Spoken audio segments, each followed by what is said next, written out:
Okay. Can everybody let me know if you can see it?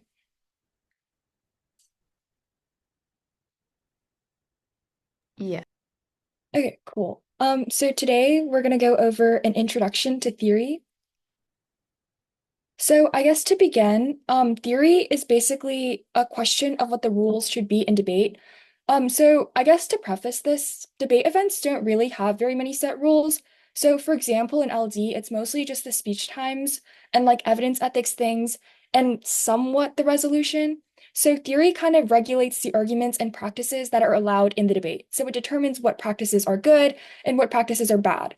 And so basically, in these types of debates, debaters determine what counts as legitimate. So they debate over these practices. And they also have to prove why these rules are important. So essentially, what you're doing is you're setting the rules for debate. And so this primarily deals with two types of bad practices. The first is unfair practices. So this is essentially when the practice makes it harder for one debater to win the debate. So if I'm doing something that's making the debate really unfair, that's what this type of practice would be. Second is uneducational. So if something is making the round uneducational, that could also be some rule that you might want to regulate. So if there's an argument that is unfair or uneducational, there could be constraints on those arguments or how they should be read in debate, which would be known as a theoretical argument.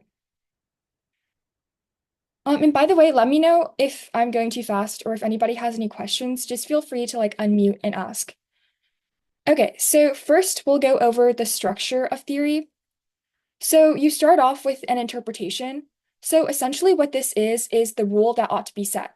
So this is kind of a one-sentence description or explanation of what debaters should or shouldn't do. So for example, the interpretation could be something like, the negative must not read conditional advocacies. So you should think of this as the text of the rule that you want to set. So if you're thinking of something that you think is unfair or abusive, you should think about what rule should be set to make that or to rectify that fairness, basically, skew. And so you should make this carefully to avoid the other person making any arguments that they like actually meet your interpretation or things like that, because you need to make sure that you're carefully doing this. So second, you have the violation. So this is essentially how the opponent broke the rule. And so this needs to be very specific to what they did. And it doesn't always need to be specific, but again, you can't win a theoretical argument if the opponent did not violate your shell. So you have to be careful that you have a real violation. So for example, you can say the negative read a conditional advocacy if your rule is that the negative must not read conditional advocacies. So next you have the standards. So this is kind of the meat of the shell. So this is essentially the reason for why the rule itself is good. So for example, conditional arguments, advocacies, I guess, could be bad because first, strategy skew. So conditional advocacies, and for context, conditional advocacies are basically when the negative, for example, reads a counterplan, right? So like an alternative advocacy or mode of solving the affirmative. And they're allowed to kick this whenever they want. So they can say, oh, we're just going to return to the status quo instead of kind of debating about the world of the counterplan, if that makes sense. So some reasons for why this might be bad are, first of all, strategy skew. So this means that the AF must answer multiple worlds, right? But the tuner can basically choose and pick whether they kind of want to go for the counterplan and go for the world of the counterplan, or go for the world of the plan instead. And they can just go for whichever one is undercovered, whereas the affirmative has to answer whatever one that the tuner goes for. Second is reciprocity. So the affirmative has to unconditionally defend the resolution, whereas the negative in this instance can defend either the counterplan or the status quo, so the way that the world currently is. And so that gives the negative multiple options, whereas the affirmative only has one. That is unreciprocal because obviously these are different sorts of burdens, which means that it could be unfair. Third is clash. So conditionality disincentivizes clash because the negative is able to just run away from the debate or kind of just not go for an argument once it becomes too difficult to defend this counterplan. That means that they never get nuanced testing because nobody gets to tell them, hey, your counterplan is bad because XYZ, and they're never forced to defend anything because they can just go for whatever is undercover. So a couple of extra common standards that you should just think about when you're writing a theoretical shell are first, strategy skew. So this would be like if they did something to skew your strategy in the round. Second is time skew. So if they did something that makes you waste a bunch of time, whereas it gives them a time advantage or something like that. Third is reciprocity. So this is whenever it's kind of unequal, what arguments you have to answer or things like that. Ground is also relevant. So for example, if the affirmative does something or specifies the plan too much, that could kind of get rid of your ground and things like that. So ground is basically the arguments that you're able to read. And so if the affirmative or the negative does something that kind of limits the arguments that you're able to make, that's also something that skews your ground. Clash is an argument that you can also make. So this is when you basically are making arguments against your opponent and they're also making arguments against you. So you're kind of having clash or debating about like the topic or anything really. Topic education is also a common standard. So this is basically the education that you get from the topic. And this is valuable because, for example, it's the reason why NSDA changes the topic, or it gives us education about different nuanced areas, such as, for example, wage increases, economics, things like sort of things like IR, etc. And so that could also be good. You have to make sure that you contextualize these standards. So even though these are some examples, there are obviously way more standards, and you kind of have to think of this in the context of the argument that you're going for. So the way you should think about this is like, why is the rule that they violated bad? Why do I think that I need to read a shell because they made the debate hard for me or they made the debate uneducational? And so once you think of these reasons, these should be your standards. And this is one of the most important parts of the shell because it's kind of your abuse story. So it's the reason for why their interpretation or their practice was necessarily bad. So next we have voters. So these are essentially the impacts to the standards or justifications for these impacts. So this is basically why the standard matters, right? So like up until this point, you have set up your rule and why you think your opponent should follow that rule. Now you have to talk about why that, like the reason for why they should follow that rule is important. So for example, conditionality says that it's bad for affirmative strategy because they can just go for whatever argument is undercovered, so it's unfair. The reason for why this matters is because fairness matters and is a voter because debate is inherently a competitive activity that requires rules to exist. So if rules do not exist, then obviously debate ceases to exist as kind of a game, which means that fairness is necessary for every model of debate.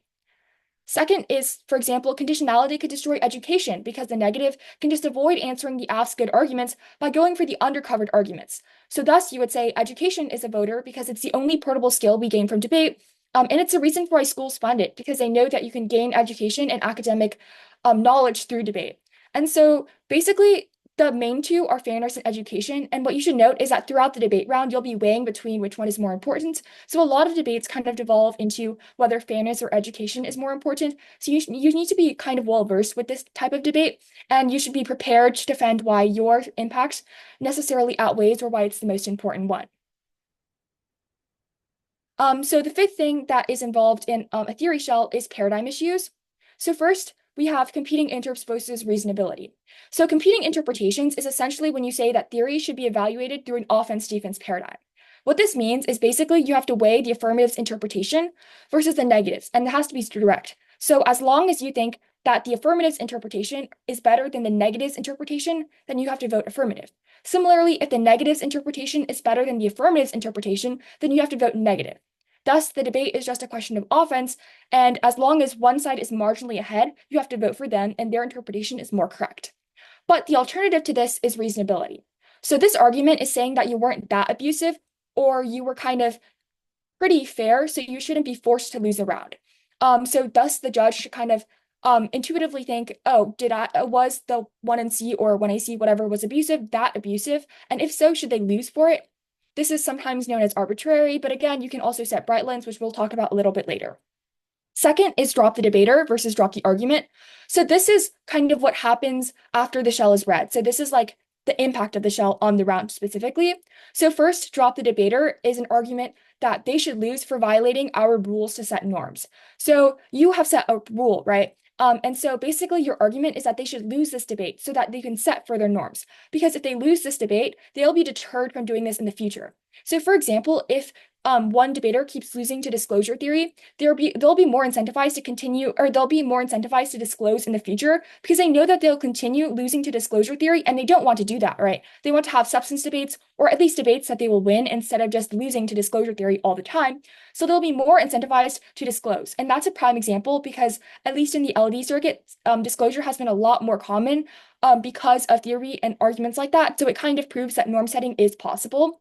Second is drop the argument. So this is the alternative to drop the debater. So basically, this argument is that even if they're winning, that their rule is right, you should just ignore the argument that was unfair instead of making us lose the entirety of the round. So what this means is, for example, if the negative says, or if the affirmative says the negative may not read um, conditional advocacies, you might say drop the argument, just drop the conditional advocacy and just evaluate the debate as if that never happened. And so that will basically be a dropped in argument issue. Third is reverse voting issues. So basically, these are also called RVIs, and these allow the person responding to theory to win off the theory shell. So if you're reading the theory shell, you should say they do not get RVIs. Otherwise, then the other side will be able to win off of your shell, right? If you are answering the shell, you could say yes RVIs. Although I will say there are like many circuits in which judges don't really think that RVIs are valid as a whole, and so only in front of specific judges is it strategic to go for RVIs. So to kind of conclude this, if you're going for a shell, you should say competing interpretations, drop the debater, and no RVIs because that's the most strategic for you. If you're answering the shell, you should go for reasonability, drop the argument, and yes RVIs. Again, this is all situation dependent, and you don't need to address every single one of these paradigm issues in every single debate, but it is important. And a lot of the times, these paradigm issues are very underutilized, so it's important to keep them in mind, especially when you're answering a shell, because a lot of people kind of forget about arguments like reasonability or drop the argument when you're answering these shells. So next, we'll go over answering theory. So first, you have your counter interpretation. So this is your interpretation, which should contrast with theirs. So they have made a rule that they think that you violated, right? And so this is the model that you defend instead. So this is kind of your rule instead that you've set. It's not necessarily a rule, but rather just a description of your model of debate versus theirs, right? So this can be specified. So for example, their interpretation might be the negative must not read conditional advocacies. Your counter interpretation doesn't just have to be the negative can read conditional advocacies. You could say the negative may read one conditional advocacy, and this is strategic because it solves most of their abuse story because there are only two 2NR options. The 2NR can either go for the counter plan or it can go for the status quo. So it's not that abusive, but it still preserves some flexibility for the negative. And so specifying the counterinterpretation is usually very strategic and it's really underutilized because it solves a lot of offense on a lot of shells, and a lot of people kind of forget that they can do this. So you should make sure and think back into the round and kind of think about why your specific strategy wasn't that abusive and justify why that model is necessarily good. Next, we have the violation. So if you do not violate the shell, you can make this argument called we meet or an I meet argument. So this is basically an argument that you meet the rule that they set. So there are two ways you can meet the shell. First is textually. So if there's, for example, a loophole in the wording of the interpretation, you could say you technically don't violate it because there's a loophole. And so you would have to justify why text matters more than spirit. Second, spirit is kind of it's kind of what the interpretation was supposed to mean, or what the shell was clearly meant, or was clearly read with the intention of doing. So you could say, for example, if you spiritually meet the interpretation, you did not violate the rule that the shell was intended to set, at least. And so some debates devolve down to a question of whether text over spirit or spirit over text. So what this means is it devolves into a debate over whether debating about these interpretations or like violations of these interpretations should be about the literal words in the interpretation or just kind of what the words were supposed to mean or what the interpretation was supposed to mean. And it's very strategic to kind of think about these loopholes in the wording of their interpretation, which is also a reason for why if you're reading a shell, you need to be very careful with the wording of your interpretation in case the other person is like, oh, well, we actually meet, because that's obviously something that is undesirable. Next, we have counter standards. So these are kind of similar to the standards that you read on your shell. However, these are reasons why your counter interpretation is good. So these are reasons for why the model you defend is a better model of debate.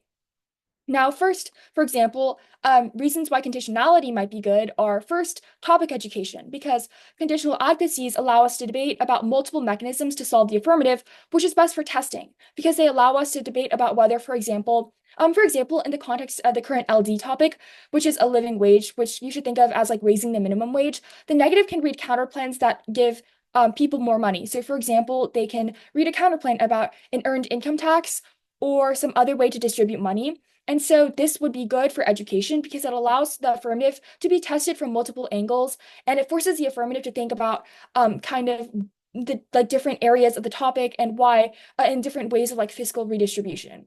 Second is critical thinking. So this argument would essentially be that conditional advocacies force the affirmative into strategic decision making to figure out why their affirmative is uniquely good and solves for their arguments better.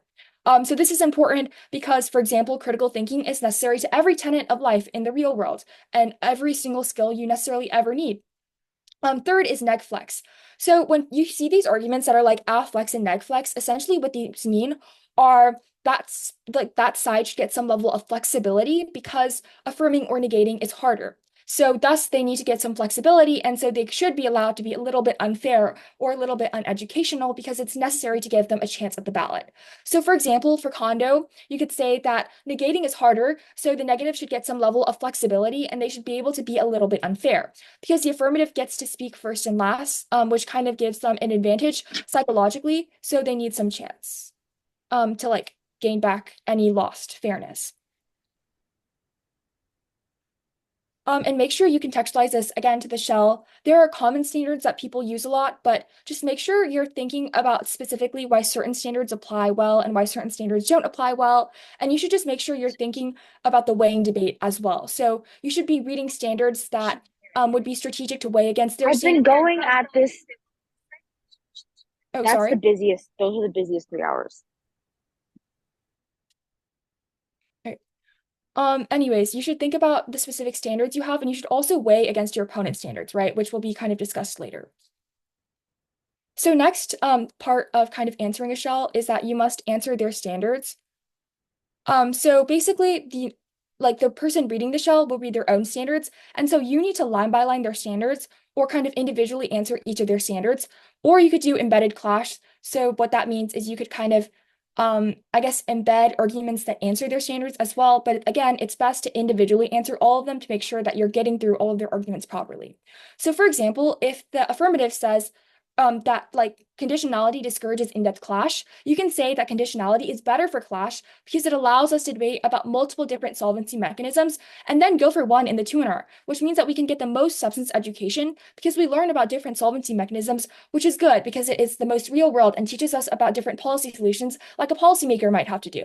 And so something really important to do here is you must weigh between your standards and theirs. So not just like education and fairness offense as like a whole, but you also need to think about why, for example, one standard might be better for fairness than another standard might be. So for example, reciprocity might have a stronger internal link to fairness because unreciprocal ground or unreciprocal debates are definitionally kind of unfair, whereas strategy skew is still recoverable by getting more efficient, etc. And also you can do weighing between kind of the terminal impacts or these voters, so education and fairness. So for example, you could say education is more important than their fairness offense because fairness skews are inevitable, but you know that education skews can be resolved because you can learn more from these individual debates. So next is the paradigm issues debate. So when you're answering a shell, you should basically the three paradigm issues you should kind of think about are reasonability, drop the argument, and reverse voting issues. So you do not need to go for all of these in your speech. However, you should think about which ones are more strategic in certain instances.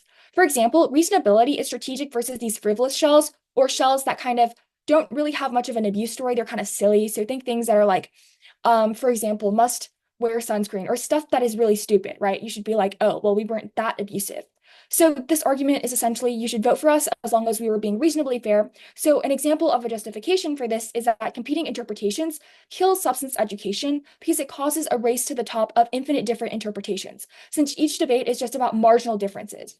So you should think about it like this, right? Competing interpretations means that as long as they win that their interpretation is better than your model, then they'll just continue reading interpretations and making new and new rules, which obviously is bad. So you should put like a reasonable cap, or you should gut check it by thinking, oh, well, were we actually that unfair that we should lose the round? Because otherwise, every person would lose every single round to theory, right? So the second argument you can make is drop the argument. So this argument I kind of explained earlier, but you could say that this is important for substance education because it solves their abuse since the abusive argument is gone, which solves their reasons for why it was unfair. But we can get back to the substance debate, which is important because education is the most portable skill we gain from debate, or something like that. Third is reverse voting issues. So these, not very many judges love them, but there are still judges that like them, especially if you live in the Texas circuit or like an East Coast area. So the warrant for this, for example, could be time skew because they force us to waste time on their shell, so we have to answer their shell, right? So the RVI compensates for that time that we wasted there. Also, you could say reciprocity. So, for example, they get to win off of the shell without even addressing the substance layer. So, we should also be able to win off of that shell as well, because that is the most reciprocal. So, those are some examples of arguments you can make here. And so next, going for theory. So this is basically, if you are the one that is going for theory, this is how you should structure your kind of speech. And people kind of disagree, but this is a general structure that I think most people agree with following. So first, extend your interpretation. So for example, in the context of conditionality or condo, you could say the negative, our interpretation is that the negative must not read conditional advocacies. Next, you have to extend the violation. So you have to be like, they violate because they read a conditional advocacy because they read XYZ counterclaim. Next, you have to go for one specific standard and do not go for multiple standards. You should go for one specific one and then weigh why that outweighs their standards. If you're going for multiple, then it A makes it like weighing debate really difficult and really weird and really messy. Also, it doesn't allow you to answer their arguments the best you can. And it also means that you're not able to spend as much time as you might want to on these arguments. You need to make sure that your standard is well developed. So you need to explain it properly. You need to explain why conditionality, for example, is really, really bad for the affirmative and is really unfair. You also need to answer their arguments against it. So this is their defense against your arguments. And so you need to make sure you're answering that properly. Fourth, you need to prove why your standard outweighs their counter standards. So this is kind of the weighing that I was talking about earlier. So you need to talk about why your standards outweigh. So for example, you need to talk about why strategy skew outweighs their offense, like topic education or things like real world policy making, because a debate is not real world or debate doesn't spill over, but you know that fairness necessarily matters in debate because debate is inherently and intrinsically a game, and which is proven by winner loser rules, etc. After this, you need to answer their offense for why their model is better. So these are the counter standards, right? So ideally, you need to line by line their counter standards. So you have to be like, for example, reciprocity is wrong because X, Y, Z. And so make sure you go through all of these counter standards and you're making reasons as to why these don't matter or they kind of are just wrong as a whole or why you turn them. And the last thing you have to do is address the paradigm issues debate. So if you're going for theory, you need to win that theory is A, drop the debater, B, competing interpretations, and C, no RVIs. So if they contested any of these, then you obviously need to win why your kind of paradigm issues are better because it's really hard for you to win if they're winning either reasonability, drop the argument, or I mean, yes, RVIs doesn't really matter, but the reason for why RVIs necessarily matter is they matter if you are not going for the shell. So if you are not going for the shell, you need to make sure that you are answering an RVI just in case that the next speech, just in case, because the next speech might be like, oh, well, they conceded the RVI, so we should get to win off the shell. Even if they're not going for the shell, we should still win the debate, blah, blah, blah. And so you need to make sure that you answer that argument. So here we have an example of kind of a shell and how you would answer it. So this is what we call a spec shell. So this is an argument in which at least in LD, the negative must specify or the affirmative must specify the definition of a certain word in the affirmative speech. And in this case, they did not. So the negative is reading a shell that says that they ought to specify this. So first you have the interpretation, which is, quote, the affirmative debater must specify the definition of a living wage in a delineated text in the 1AC. So there's kind of this card afterwards that kind of specifies the definition and proves why this is kind of important. So the rhombic evidence kind of indicates that a living wage is a really arbitrary sort of term. So specification is really important because different people define it differently and it's also calculated differently. So for example, people disagree about how it should be implemented, whether it should take into account inflation, productivity. They also disagree upon which necessities are considered necessary or what should be included in the calculations. And it even says that disagreements can prevent consensus and they can cause a lot of issues. And so next you have the violation. So this is what they did to violate your rule, right? So in this case, they did not specify the definition. So you should say that they did not like make this definition argument. And you don't really need a long explanation here. If they didn't specify definition, you can just say they don't or they didn't. Next, you have the standards. So this is the reason for why your interpretation is good. So for example, in a spec shell, you might say shiftiness, right? So like if the one-air reclarifies what the definition of a living wage is, that might kind of skew or kind of shift out of the negative positions. So for example, let's say the 1NC reads a position about elections, right? So the argument is like, if we implement a living wage, then um, then Kamala will lose the elections, which is bad for XYZ reason. However, this relies on winning that a living wage is super radical, right? Which is why Kamala might lose the elections because Trump will then be like, oh, well, she's really radical, so a lot of voters will turn against her.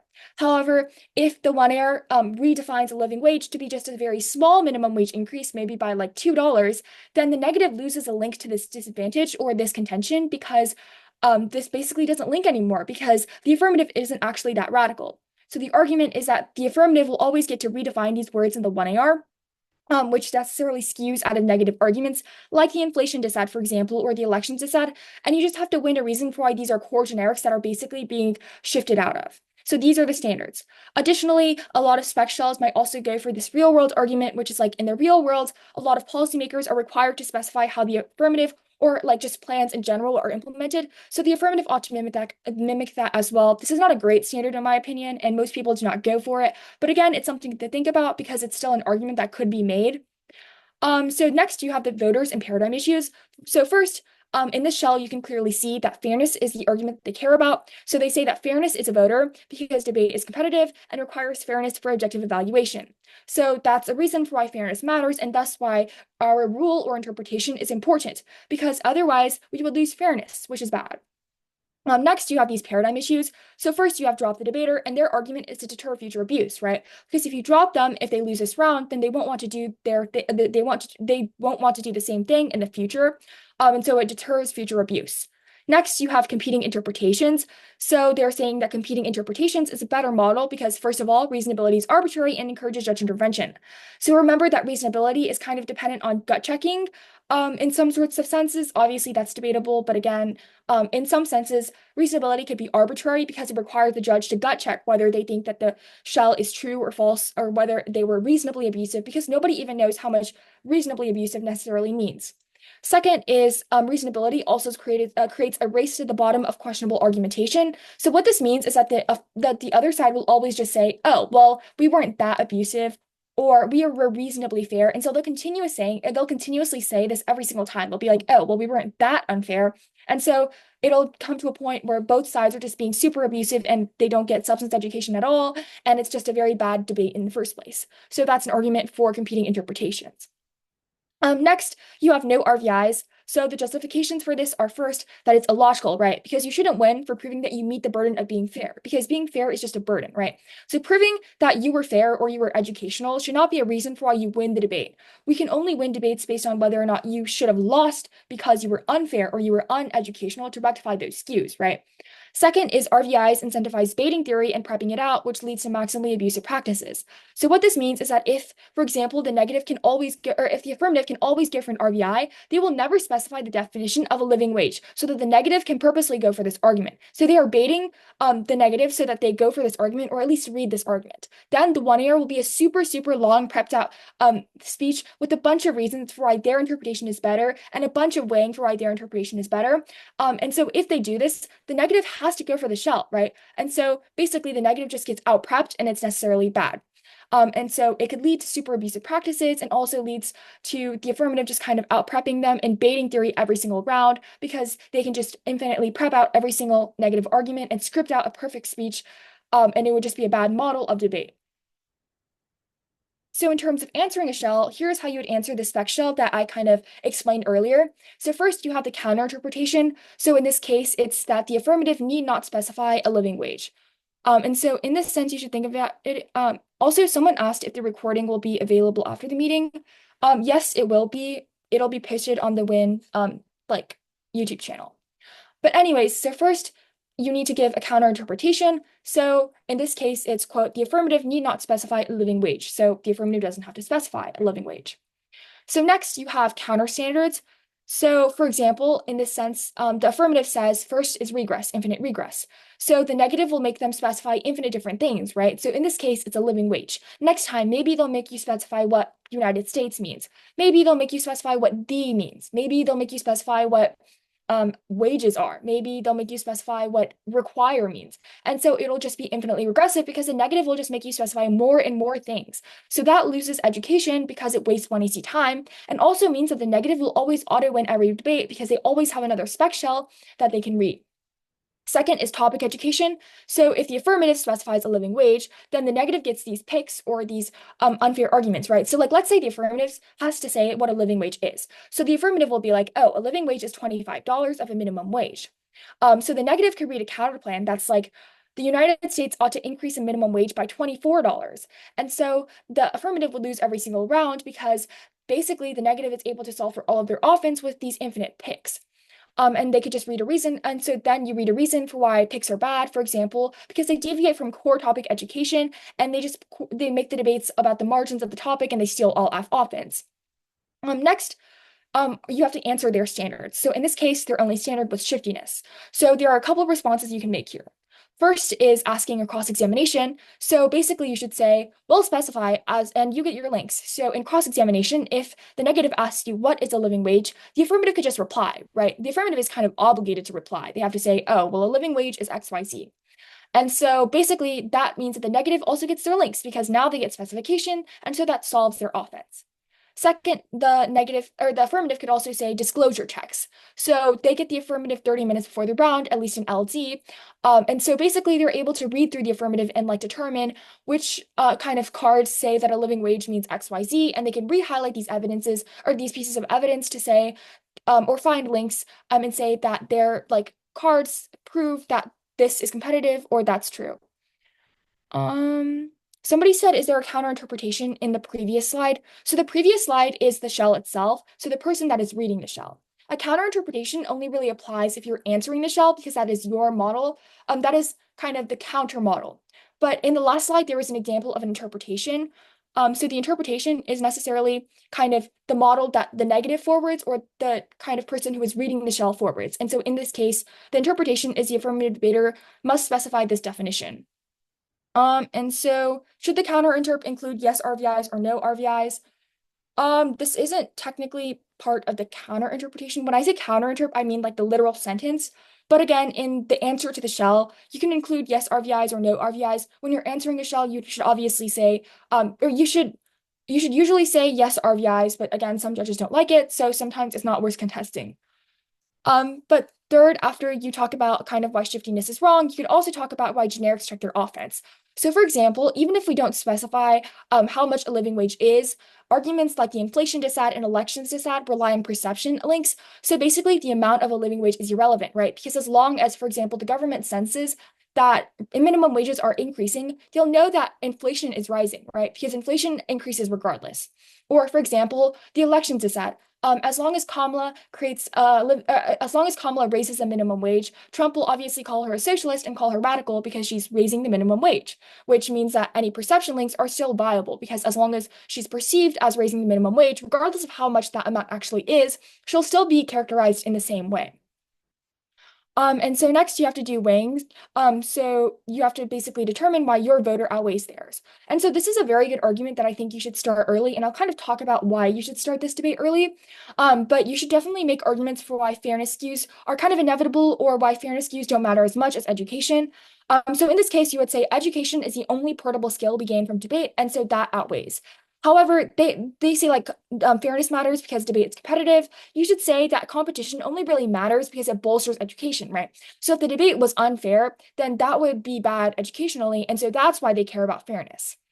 And so lastly, you have to address paradigm issues. So in this case, it doesn't really make sense to go for a drop the argument issue because you can't drop the entirety of the affirmative, right? And also, maybe you don't want to go for yes RVIs because let's say your judge in the back of the room doesn't really like RVIs because they think RVIs are intuitively illogical. In that case, you wouldn't go for RVIs. Um, Someone asked if you want to drop theory, does that mean you concede yes RVIs? If you want to drop theory, you need to make an argument for why no RVIs. If you're going for theory, then RVIs don't really matter. But if you're not going for theory, then you have to say no RVIs because they should not be able to win just because they answered the shell, right? Because you're not proving that your model is better. So if you're kind of conceding that their interpretation is better or their counter interpretation is better, then they'll be able to win the RVI. So you need to say that RVIs are bad, and you need to explain why RVIs are bad so that they shouldn't win just for proving that their model of debate was fine or like not unfair, etc. So in this case, right, the only really argument that you kind of want to go for is, or the only paradigm issue that you want to contest is competing interpretations. So in this case, you kind of say you grant reasonability. So this is basically the reasonability argument. And so you should say good is good enough and that the judge should gut check the argument. You should say this is important because anything else incentivizes a race to the top of infinite interpretations, which crowds out substance education. As I explained before, this is kind of the idea that if they get to win for any amount of tiny marginal abuse, they will just be able to win every single round on theory, which means that no debates are ever about substance education until we lose topic education in the first place. So for example, the opponent might say, well, reasonability is arbitrary and it's interventionist. So you could say that these are inevitable, so it is only a question of a risk of our offense. So what this means is like arbitrariness, intervention, etc. All of these things are inevitable, right? Judges always make wrong decisions. However, it's only a question of whether but however, if you vote for their interpretation that competing interest is true, then you know for certain that almost every debate will be basically about theory because they can always win every single round by proving a tiny amount of marginal abuse. Second is the opponent might say reasonability causes a race to the bottom of questionable argumentation. But you should say that even if it is a race to the bottom, the reason for why this matters is because it crowds out substance education, right? But you should say that some substance is better than none. Because what their argument is that if essentially you continuously say, oh, we were reasonably fair, then everybody will be like super unfair, right? But you should say that an unfair debate is still better than a debate that is only about theory, because that means that there is no substance. Whereas if it's unfair, there is still some amount of substance debate that's left. So there is still sufficient education that is preserved, which is better for your interpretation. So a couple of tips. So first of all, you need to practice. So in theory debates, practice is the most important thing ever. So you need to find example theory shells from the wiki and practice improvising or creating your own arguments on the spot. This will teach you critical thinking skills and weighing skills that are important for this type of debate. I think specifically in theory debates, it's really important to be able to not rely on like a doc or a scripted out speech, but rather be able to make these arguments on the spot. This is because theory is generally very specific to every round, and so you can't really reuse blocks. Instead, you just have to be able to think quickly and determine which arguments are the most important to go for or which arguments outweigh and why their arguments are wrong. So critical thinking is like super important in these debates, and you can really only get good at that by practicing. And in a similar vein, I think it's also important to avoid just reading off docs, right? Because a lot of the time, people will read shells and then they'll read extensions of these shells that are written by other people. And so they don't understand these extensions. And also, these extensions aren't even contextualized to the round. So a lot of the time, theory debates are won not because like the explanations are good, but because they are winning kind of like a weighing argument or something like that. And so these are obviously contextual to the round. And so you need to make these contextualized to the round. So you have to be like, the negative conceded XYZ, which is why you must vote affirmative regardless of blah, blah, blah. You need to be very contextual and specific. I think this also applies to other types of debate as well. But I, again, just think it's super important in theory debates because it has to be so contextual. Second, you need to start weighing early. So I see a lot of 1ARs that don't kind of weigh, and so the 2AR has to make new weighing arguments. However, it's a lot more strategic to start the weighing debate early because it makes the debate a lot cleaner for judges to resolve, right? Because at the end of a lot of debates, especially in LD where there are only a few speeches, debates become really confusing because there are just a bunch of analytics everywhere that are thrown everywhere. And so you need to make sure that you're like very clear. You have to be doing good judge instruction. That's like, this argument is the most important. This argument outweighs all of their arguments because of blah, blah, blah. And so thus you have to prefer that over their interpretation.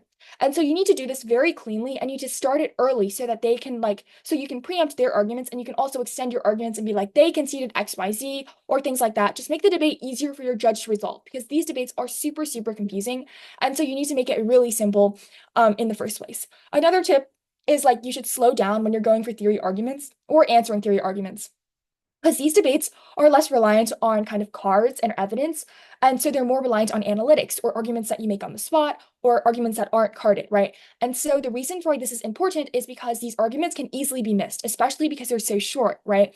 And so you need to make sure that you're very slow or you're very careful about warranting your arguments properly, because otherwise the judge could just miss an argument by accident. And that would obviously be bad because you don't want to hear an RFD that's like, well, I didn't hear your argument, so I couldn't vote on it, because that's not good. Um, yeah, that's really important to keep in mind. Okay, someone asked what is a conditional advocacy? So a conditional advocacy is basically okay, so an advocacy is essentially kind of an argument on an alternative advocacy is an argument on the negative, right? So like think a counterplan, for example, that is an alternative to the affirmative plan. So let's say the affirmative plan is like the United States ought to implement the United States ought to implement subsidies on renewable sources of energy, right? A counter plan could be instead of implementing subsidies, we should just tax the fossil fuel companies of carbon tax. So that is an alternative to the affirmative plan. And so a conditional advocacy says that the negative can essentially kick this counterplan, so they don't have to go for the counterplan. They don't defend the world of the counterplan anymore, and they can just go and defend the status quo. So the way that the world currently is. And so sometimes people read multiple of these counterplans. So, for example, they can say maybe a carbon tax solves their offense, or cap and trade policies solve their offense. And so there are multiple solutions, and so they can defend multiple solutions and also go for the status quo. And so there's not really a hard set number of how many you can have. But again, this is something that gets debated over, right? So you can read however many you are comfortable kind of defending. So for example, it would be bad to read like 20 conditional advocacies because it's hard to justify why that is fair, right? But maybe it is easier to justify why 3 conditional advocacies is good because it's not that abusive, but it still gives you in-depth education. So that's really important. Does anybody have any questions?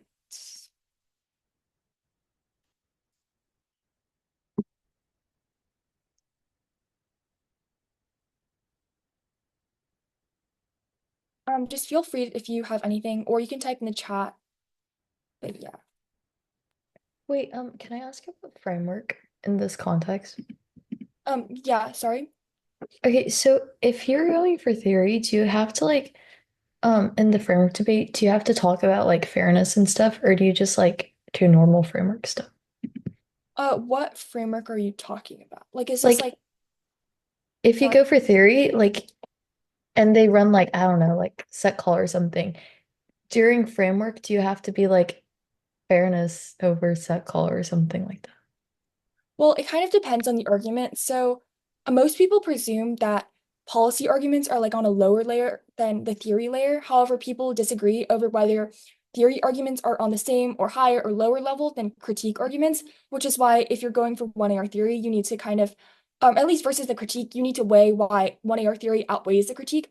So you need to make arguments why, for example, they were abusive, which means we weren't able to answer the critique properly. So even if they're winning, that the affirmative plan has an assumption that is kind of bad or kind of colonialist or something like that, their abuse outweighs because they prevented our ability to answer their argument in the first place, or like they were unfair, which is even more important than their education offense about why our scholars are bad or our research is bad, etc. So you need to make those arguments as well. But I think it just depends on the debate you're having. But if you're having or debating a critique and you're going for theory, then yeah, you probably need to win a reason for why theory outweighs the critique. Okay, thanks. Let's say like your opponents drop the theory thing completely, but you still want to go for it because you're talking about yes RBIs and they don't like mention it again. Would you just go for the theory shell, or like would you say like there's a time skew, like so abuse has been done to me, and so like yes RBIs, or Wait, I'm confused. Which side are you? Sorry, I zoned out. oh okay, like let's just say like the neg ran like a theory shell and then you run a counter interp and then the neg like forget doesn't like mention it again because they dropped the entire theory shell. Would you go for that theory shell? Like could the opposing side that didn't like run the theory shell in the first place go for the theory shell? Wait, so did you read the theory shell or did they read the theory shell? Okay, so like the neg ran the theory shell, the app, like I'm the app, and like we respond to it. And but then the neg like doesn't like say anything or just like drops the theory shell completely and doesn't extend it. So So if can the app if in your response you say yes RVIs, then you can extend the RVI and say that we won that our model of debate is better, so you should vote affirmative because RVIs are good. But if you haven't made that argument, you can't make it new in the next speech, if that makes sense. yeah, okay. But like if it's part of your theory shell in the first place, then you could extend If it. it's part of your answer to the theory shell. Yeah. Okay, cool. Any other questions?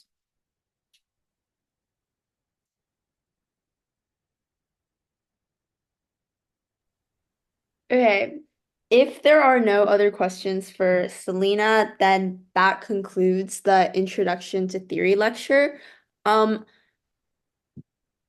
Selena, if you want to put your email in the chat or like a way people can communicate with you, then that'd probably be good in case like anybody who watches this on YouTube wants to like send you an email asking questions, or if anybody in this meeting wants to send Selena questions after like the meeting ends or if they think of any questions.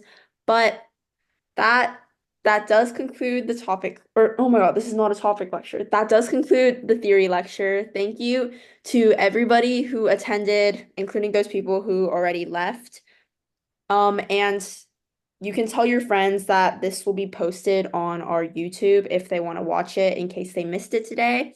And make sure everybody like thanks Selena for doing this and volunteering her time.